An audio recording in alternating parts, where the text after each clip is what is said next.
everyone. Thanks for joining. We're going to get started now. Today we have approximately 45 minutes, and just a reminder, one question, one follow-up. We have Dr. Williams and Dr. Brown here today, so I'll turn it over to them to get started. Right. Well, good afternoon. And it's Thursday, and it's been 2 weeks. So today, again, we're fortunate to have Dr. Brown provide us with an update on the COVID-19 projections. So we're looking forward to that presentation.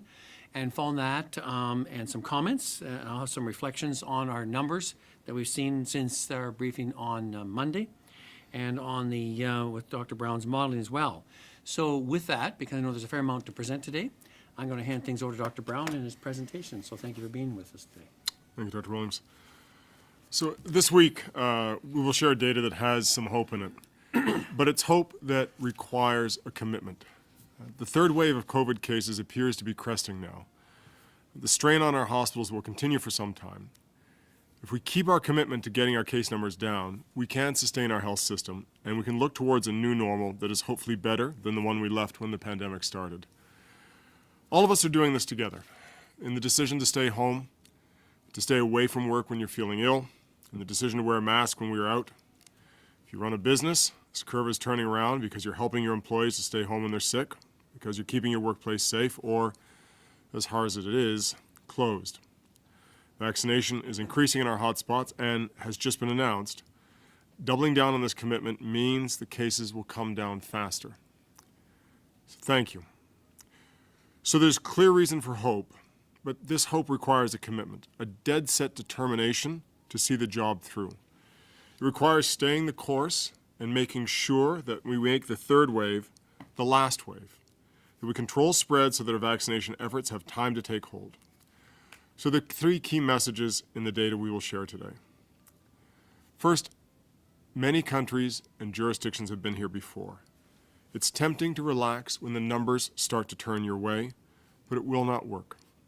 This is the time to commit to getting them down, to setting goals towards which you can work, to making hope the basis of a commitment to get on top of this disease rather than the excuse to relax.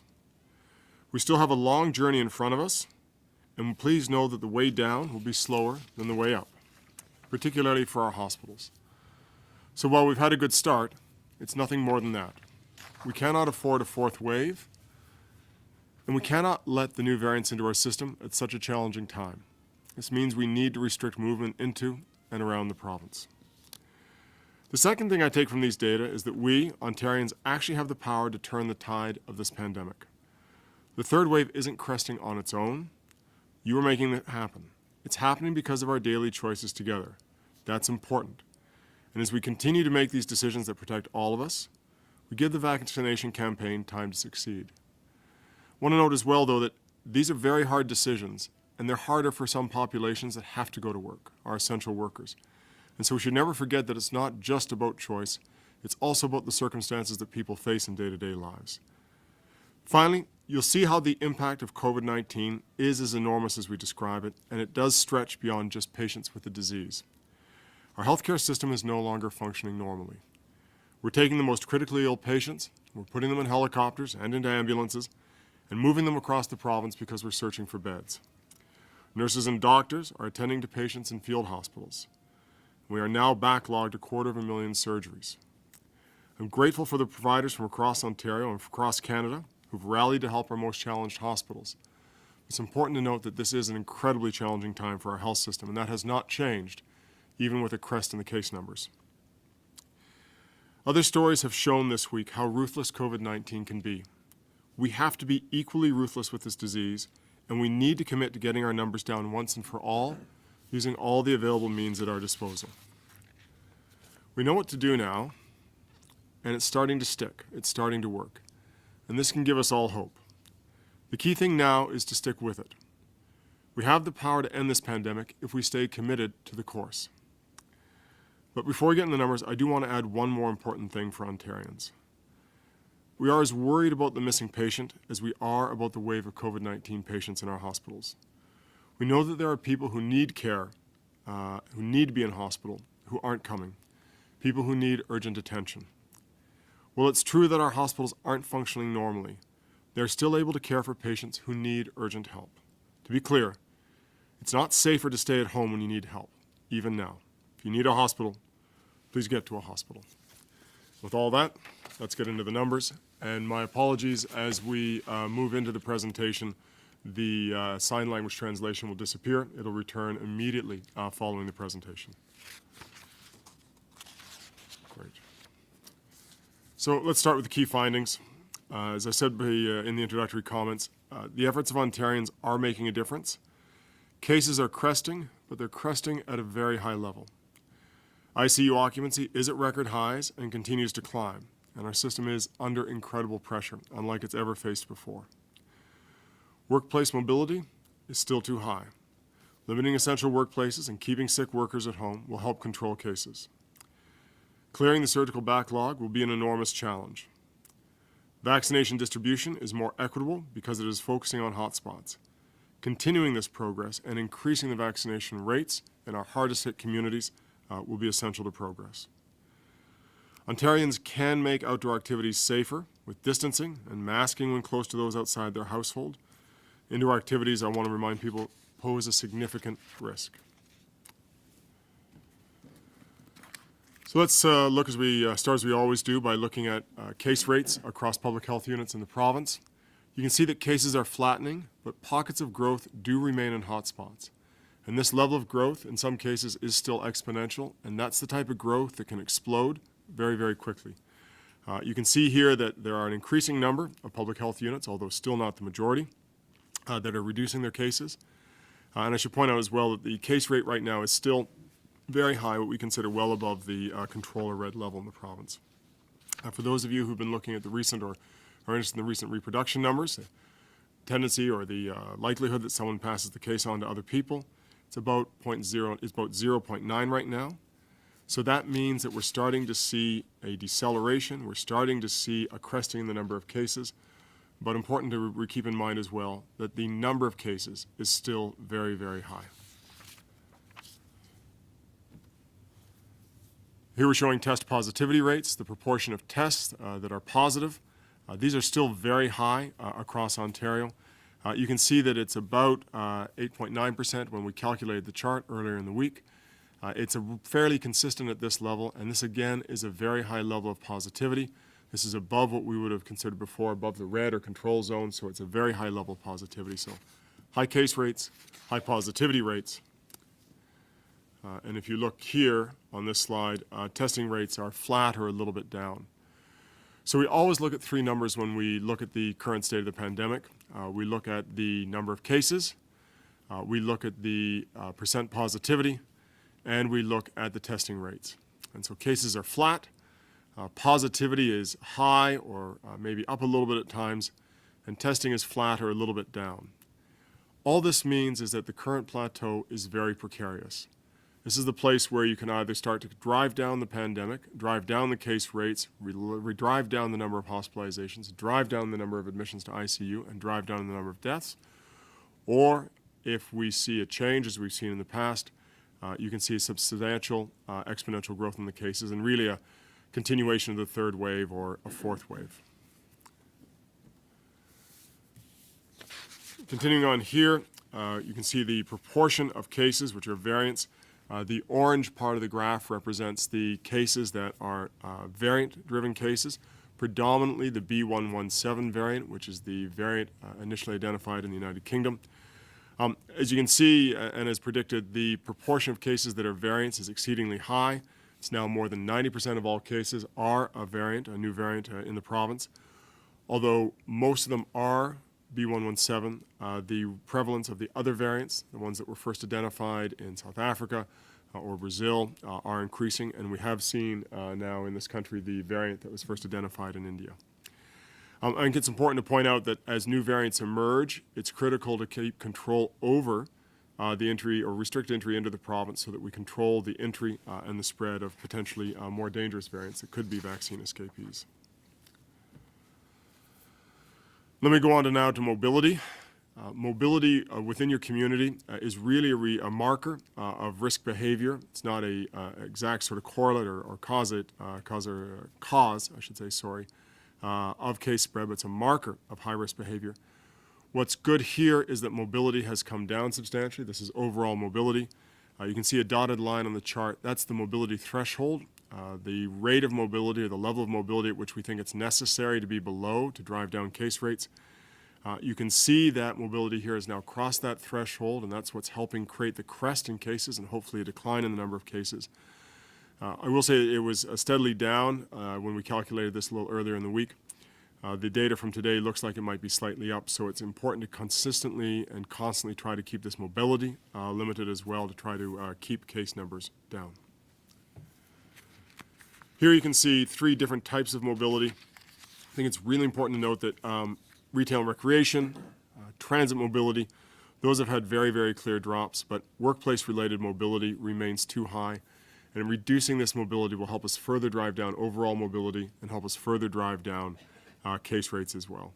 And if you just look at the pattern here, you can see that on the latter two, the middle and the right-hand side panel, we've driven down mobility close to where we were during the January lockdown. You can see that workplace mobility remains higher and still creates a threat to controlling the disease. Now, moving on to the case rates, you can see here that cases are decreasing earlier and faster than projected, which is good news, but will only reach February levels under the best case. If you look at each of the lines here, you'll see a different set of assumptions, and I should note that these are representative cases. We work through 5 different models put together by different modeling groups across the province. Each of them run multiple scenarios with different assumptions, and we try to give a consensus or coherent sort of idea of what the different scenarios present. The red line is where we would have been had we not had the stay-at-home order. And so you can see that there has been substantial control over cases because of the stay-at-home order. Right now, the list of assumptions that really define that mid-case, that yellow line, is about where we are. And current progress or the last sort of 7-day average for a few days is just below that yellow line, suggesting that it's probably a fairly good prediction of where we are at about 1% decrease every day. The green line is where we have strong effective sick pay, a short list of essential workplaces, lower mobility, and a continued focus on vaccinating high-risk communities. One of the things that we'll have to continue to understand is how vaccination increases. Any increase in vaccination will help drive down numbers. It's important to come understand how behavior holds or doesn't hold during the pandemic. That'll also determine where these go. But you can see that if we start to relax public health measures after, say, 6 weeks that would have started on April 8th, you can see there is a potential for an increase in cases again, which could be quite dangerous given that our ICUs have not yet started to empty out in any way. I want to try to drive home this point here. If you look at this chart, which we show every time, the orange lines are the hospitalizations with COVID-19, and the red lines, that sort of lower level, are patients in intensive care units with COVID-related critical illness. And whereas you see the crest of the second wave coming back down, and then the start of the third wave, there's no decrease really after the second wave in intensive care unit occupancy. And that's why as this new wave hit and started to rise up, you really saw the intensive care unit occupancy building off of not a low level like we would have had during the summer, but a much higher level that had been a result of the second wave. And so we know that care in the intensive care units will persist for a while, and it's this occupancy of our intensive care units which is such a significant threat currently to our health system. Going on, here you can see the projections on ICU occupancy. Although cases are lower than we expected, ICU occupancy is still on track for the projections, and unfortunately that does take us or keep us above 800 for a while. Under the best case assumptions, it starts to come down to about 500 by the end of May, to perhaps just a little bit under 800 by the end of May if we're on a moderate or sort of the middle case set of assumptions. It's important to note that that's still a very high level and may not be sufficient, unlikely to be sufficient to restart surgeries in a significant way as we move along. Moving on, just talking to the issue of transfers, you can see that there has been a dramatic rise in transfers between hospitals over the last 2 reporting periods. This really reflects 2 phenomena. It reflects patients who need to be sent to another hospital than the hospital that they arrived at in order to get the care that they need. It also reflects an intentional movement of patients to create capacity in the hardest hit communities, in the hospitals in the hardest hit communities. So this really reflects kind of the state of the system where we've got multiple transfers, where we've heard in different stories over the last little while patients being moved to much different parts of the province, sick families being split up, and this is likely to continue for a while ICU occupancy remains at such a high level. We also report on this figure each week. This is the current surgical backlog, and it presents an enormous challenge. As you can see here, the current surgical backlog is over 250,000 cases right now. And it's important to note that this is really one of the waves that will hit our health system as the backlog needs to be dealt with. There's also the backlog from missed screening, which we've talked about in earlier briefings. There's the backlog from increased chronic disease around increased unemployment that's happened during the pandemic. And there is the backlog that will happen from increased mental health and addiction challenges, which may be hard for us to estimate right now, but as we've documented in previous briefings, are significant challenges. Moving on to vaccination, and some good news on vaccination. When we did this slide earlier on in the week, it was 4.5 million doses administered. It's now close to 4.7, or around, I should say, 4.7 million doses. Coverage in people 80 plus is very high.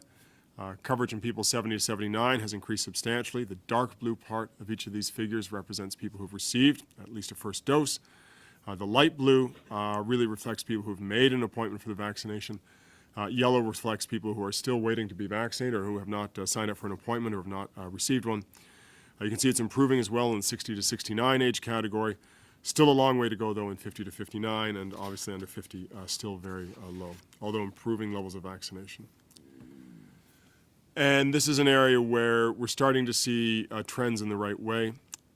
If we vaccinate in the hardest hit neighborhoods, if we prioritize the neighborhoods that have the highest incidence of disease, we know that we will help control disease in these communities. We know that we'll help to control disease across the entire province, and we know that we'll help to make some aspects of the pandemic a bit more equitable. And as you can see here, it has changed since the first briefing where we showed this chart. In the first briefing, the difference between the highest incidence community, and the lowest incidence community was about 3.5-fold.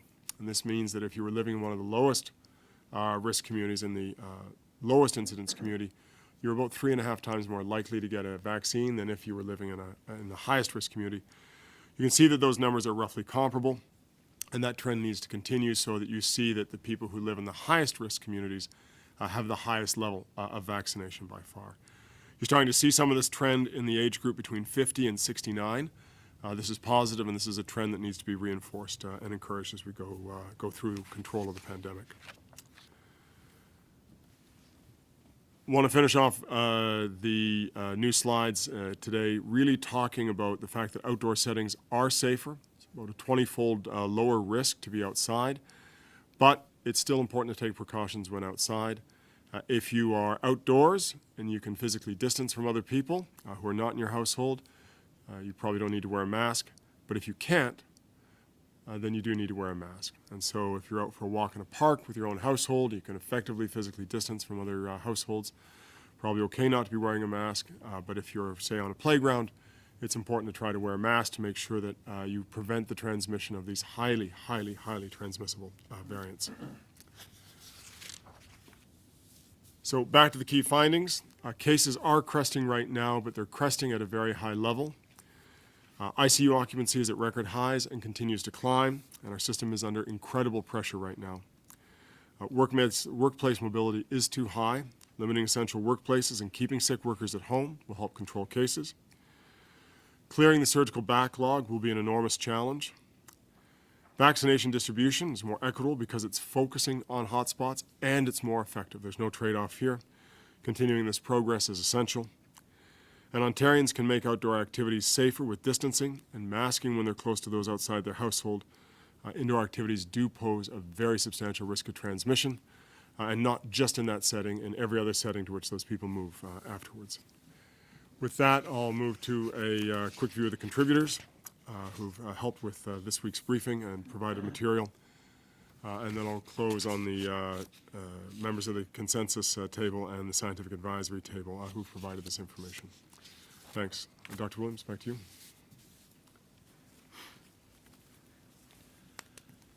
Well, thank you very much, and as always, very valuable to see those projections, and this time with some optimism. As we talked about earlier, I may have some concerns also with some recent data points that might, I'd say, like the weather, rain on that a little bit. We have to really be careful, and I know Dr. Brown has alluded to that. We're in a very precarious plateauing level at this stage. So I'm going to talk about some numbers here, and let's look at that and see what I'm talking about here.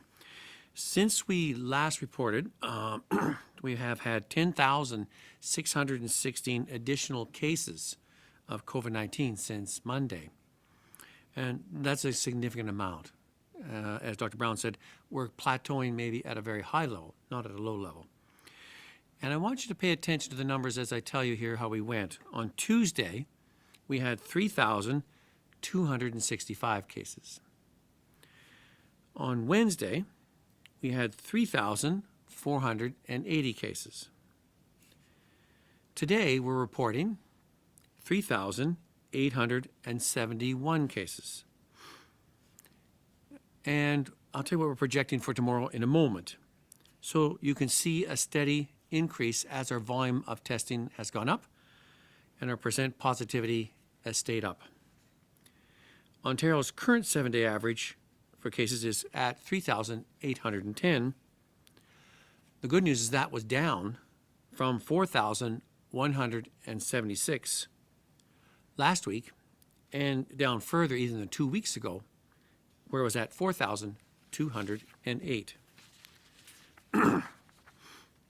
So the provincial case rate has also decreased by 8% for the latest week of full data. However, the rate is still high, as Dr. Brown has noted, at 191.1 cases per 100,000 people. Sadly, we're reporting an additional 94 deaths since Monday's update. This includes 41 deaths today. And very few of these deaths are related to our congregate settings, as in long-term care and residential homes. That means more people are passing away outside of those settings, and younger age groups are being involved, and some who are in fairly or relatively healthy states. This is concerning, and mostly it deepens our sympathies to the families and friends that have lost loved ones in this way, especially ones that had not had any predisposing factors. The number of patients in hospital and ICU remains elevated, as Dr. Brown and the data has noted. 2,248 people currently hospitalized, and 884 in our ICU. Getting back to the data that concerns me, I told you the rates that we've seen rising up until today. Our data shows us that we are testing 56,939 tests were processed today, and the positivity rate is 7.6%. For those who do the math, that means we could easily be over 4,000 tomorrow. So that means our plateau has edged up back again. As we've seen in other weeks, this is a trend direction as we near the end of the week. That rises on today, or tomorrow and Saturday, and then comes down again with volumes. But that's not a reason to say it isn't important. It is important because we're seeing this plateau, and as Dr. Brown has alluded to, we have to watch this very carefully. Let's stay vigilant, let's stay at the task, and keep this turning back down again, because it is critically important at this stage. And because we're not talking about just a few extra cases, we're talking a lot of extra cases. So there are now 63,688 confirmed cases of variants of concern in Ontario. The majority, as Dr. Brown has noted in his graphs, are the B1.1.7, the so-called UK variant. We are seeing some increase, small but concerning, in the B1351, the so-called South African variant, and the P1, or the Brazilian variant. Nowhere near the levels on the West Coast, but that doesn't mean we can't go the same way. So we have to be really cautious in our care on these ones as well. Our 7-day rolling average of the positivity of the variants is 73.5%. That's down from 76% 1 week ago. but it is down just a bit, and we have to be very cautious about drawing conclusions about our success yet on this grounds. So our numbers are up compared to the previous 3 days. We were seeing early signs of improvement, and that's what Dr. Brown noted in his presentation. Our R effective, or RTs people talk about, has declined both for the so-called classic COVID and the variants. We're underneath 1. We are at that at the moment. We can easily go back up again. So we really have to buckle down and be very careful with our precautions in the next number of days ahead of us. Public health is having an effect with our vaccination rollout. You've seen some of the impacts of that as we shifted to even more to the high-risk areas. You've had briefings today from our technical group and from our ministers on the task force related to all the positive things about our vaccination program at this time. We've administered over 5 million doses, and as Dr. Brown's data alluded to, 4.7 million people have received at least 1 dose in there. And we're going to keep pressing on that as we see in the weeks ahead more of some of the vaccines arriving and how to utilize that in the most effective way to bring down our case numbers in the weeks ahead, and especially if we can bring down our hospital admissions and our ICU admissions as well. So it's all good news, but we have to keep and wait and look for that. Remember that when you get a vaccine, it does take you at least 2 to 3 weeks to build up any immunity. Do not make the mistake and think that once you have a vaccine, you can throw off all public health measures and precautions. That would be a grave mistake. And so you still have to do what you need to do. And even if you receive 1 dose of vaccine, because you can still potentially carry it, even though you have more protection against severity, you can still be a source of transmission. So those rules, even in outdoor, as Dr. Brown alluded to, still have to be maintained. So we have those same messages about washing hands, staying home if you're ill, getting tested when you need to be, doing isolation and quarantine as you're directed, and also following all the methods of the precautions, both indoors and the ones noted by Dr. Brown outdoors, as the weather, perhaps after this week, might still get better, and we look at to the promise of spring and warmer days ahead. So, thank you for your continued efforts on this. We made great strides last week, a little bit on the upswing this week, so we need to really buckle down and push back on that so we can continue that trend, because as Dr. Brown said, it's us collectively that's making the difference while we wait for the vaccines to be given, while we wait for the vaccines to build up immunity, and we wait to a core population of people vaccinated to continue to drive down these cases where we've seen success already in the age groups that we've done. And now we're trying to make real headway also not only in there, but in our hotspots, so-called, with various venues such as pharmacy, mobile clinics, workplaces, any means possible to make sure we get that coverage up as soon as we can and as quickly as we can. So thank you again. Stay focused, stay safe, stay healthy, and do the things you have been, and do them again and again, and we can do this together. So with that, I'm going to hand things over to the media for questions. We'll go to the phone lines. Just a reminder, 1 question, 1 follow-up. Over to the first question, please. Your first question comes from Anthony Fury from Post Media. Anthony, please go ahead. Thank you for taking my question, gentlemen. And this one is to both of you. Many Ontarians appear to be just flat out rejecting and going against many of the province's outdoor restrictions, the ones that remain on the books. We've got groups like Ontario Soccer that are formally saying these rules need to change in advance of this summer. And many municipal politicians are actually saying similar things about other activities. So what do you say in response to this considerable pushback that's happening throughout the province? Well, I think it's a very good point. And we know there is the aspect of, it's been a long year and now 16, 17 months, and people have been at it, and we're in a 3rd wave. Some people are getting frustrated and saying enough is enough. But as you can see with our 3rd wave, the ones who thought they were not potentially impacted much by consequences of COVID, that's not proving the case at all. In fact, it's to the contrary. And while you may think you can take part in an event, a sports event, as Dr. Brown was alluding to, there are certain cautions you still need to take in those.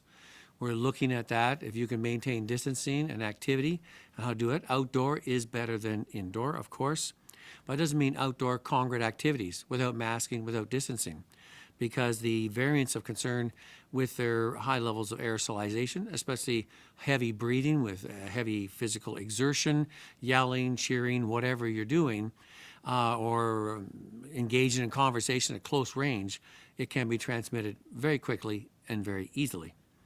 So we have to stay at that.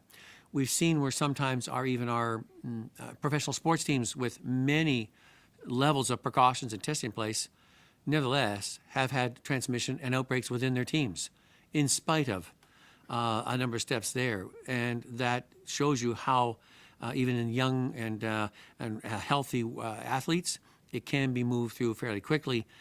And of course, not only just getting a positive test, and only being required to isolate and quarantine for a few days, we're finding more and more of these people, besides if they didn't get into hospital and hospitalization, some are having more long-hauling type conditions that can be debilitating.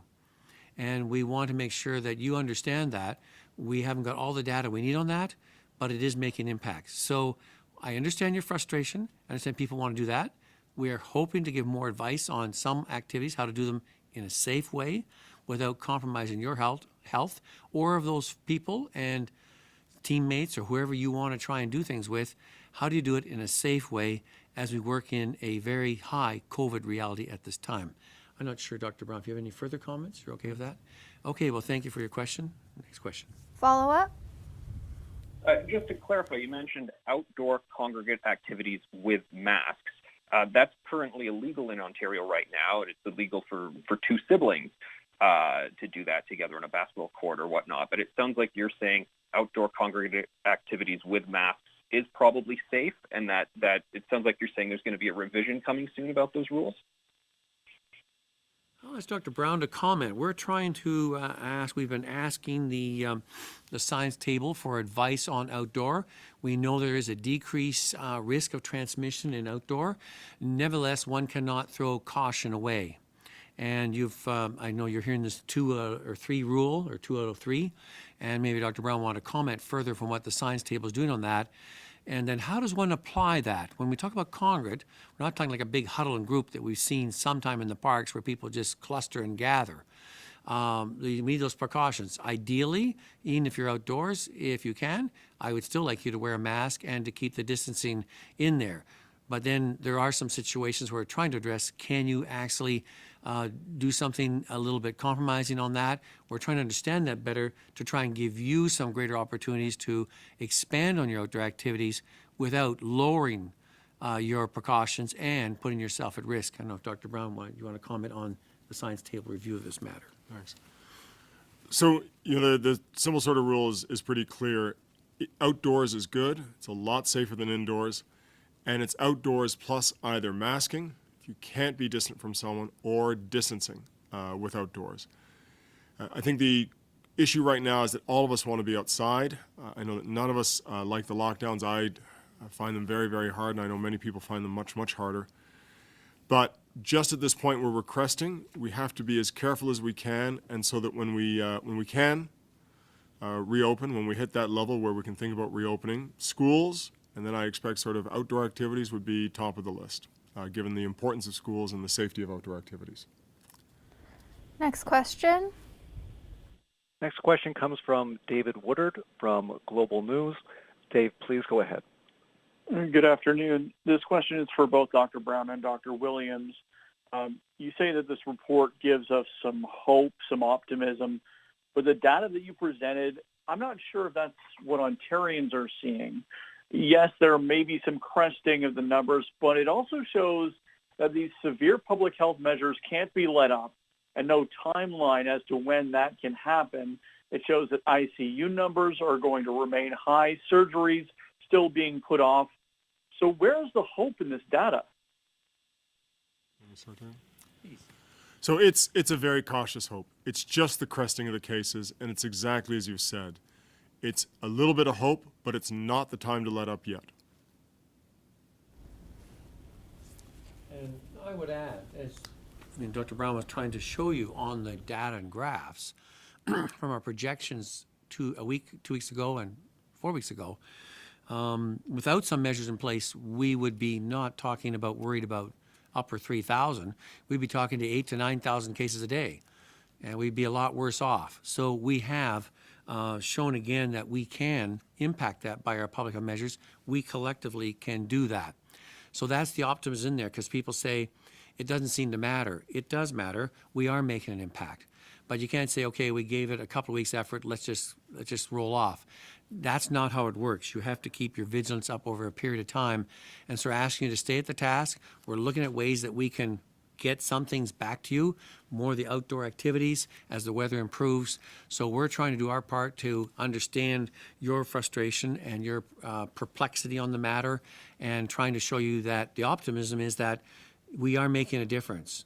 But it is not instantaneous. We have to be strident on our efforts to keep at this for the next number of weeks if we hope to get that. Because the other thing on the other side is the vaccinations are rolling out. And in the coming weeks, we're going to get more vaccines than we had other weeks. So we're going to continue to drive that down in that way as well. It's like a time race against time thing, and we need you to do your part while we get there. So when you're ready to get it, we don't want you to get it post-COVID. We'd rather you get it and vaccinated so you don't get COVID. So those are our reasons for optimism. Cautious, as Dr. Brown has said, at this time. Follow up? Thank you. Dr. Williams, it appears that many people are getting side effects with the AstraZeneca vaccine specifically, and I don't want to scare people from getting it. That's not the message. But can you explain why we're getting these side effects? And what do they mean? As in, does it mean that it's more effective if you get bad side effects versus none at all, for example? So side effects, and this is one of our very important parts about a public vaccination program, is that we ask people to report very quickly any effects they're having, and we need to collect that data. Why? Not because we're concerned about the safety of the vaccine at this stage. We want to make sure we understand and watch everything, because you're now dealing with population-wide. And some of the vaccines during their clinical trials were smaller populations. Now we're dealing with a wide variety of people with a wide variety of maybe precipitating factors that may be there. We get people complaining of pain around the injection site, soreness, sometimes afterwards mild fever or fatigue. This vaccination is meant to stimulate your immune system. We're trying to get that rolling. When that happens, you get things such as feeling achy and tired a bit. You get things like a low-grade fever that lasts for 48 hours, 72 hours. There are some, and rare, more severe ones, and we want to know what those are. Are there things like allergic reactions? Because this has certain things in it that some may be allergic to, knowingly or unbeknownstly, and we make sure that we watch you for 15 minutes. If there is a problem, we can handle and deal with that as quickly as we can. There are the more rare, severe ones that you've heard with some vaccines, and we want to monitor that.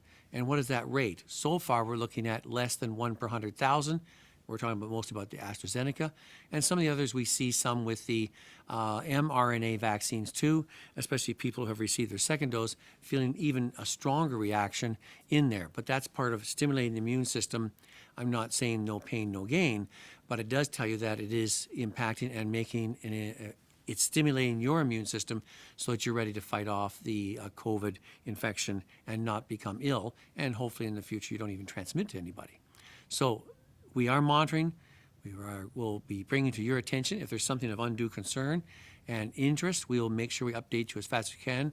That is what our adverse event reporting system is about. That's what we want to make sure that we get back to you, the public, so you're kept informed on the matter with the most up-to-date data we have.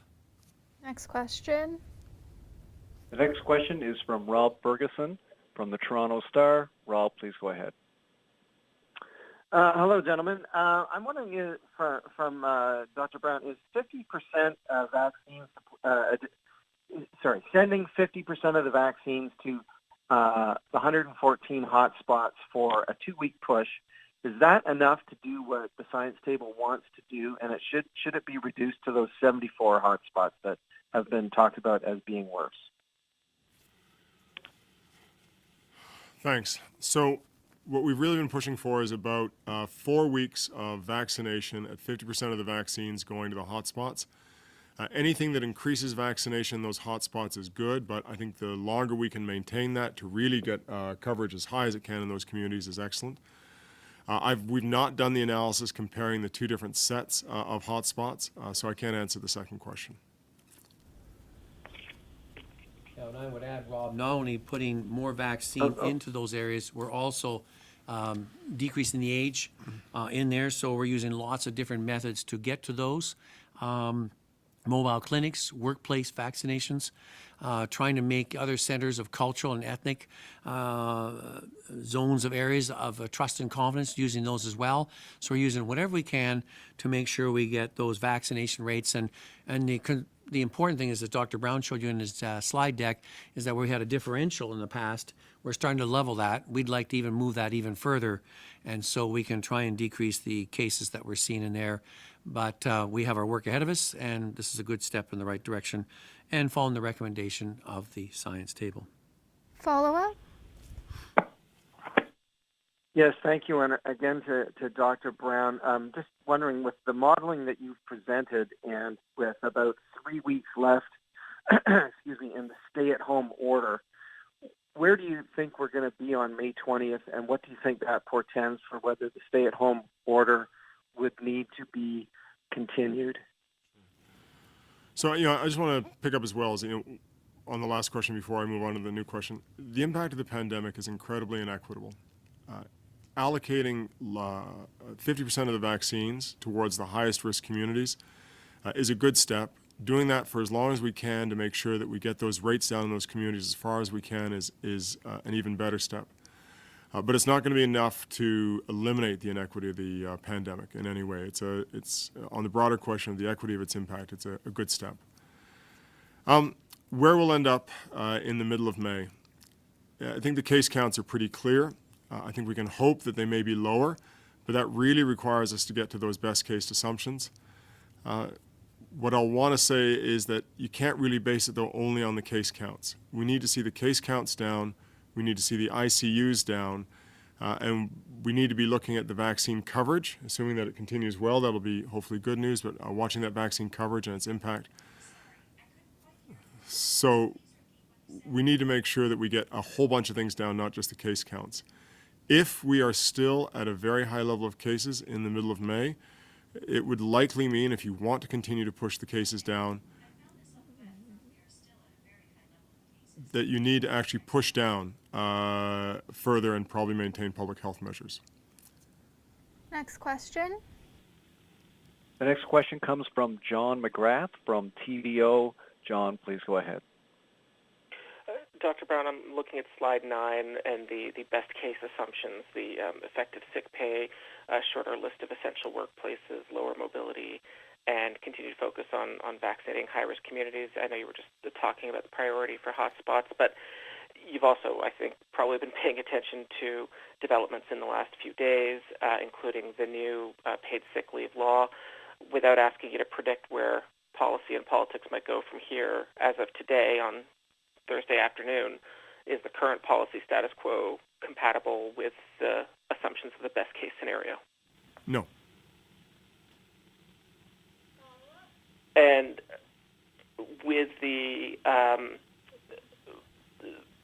modeling assumptions show a rebound, the possibility at least of a fourth wave.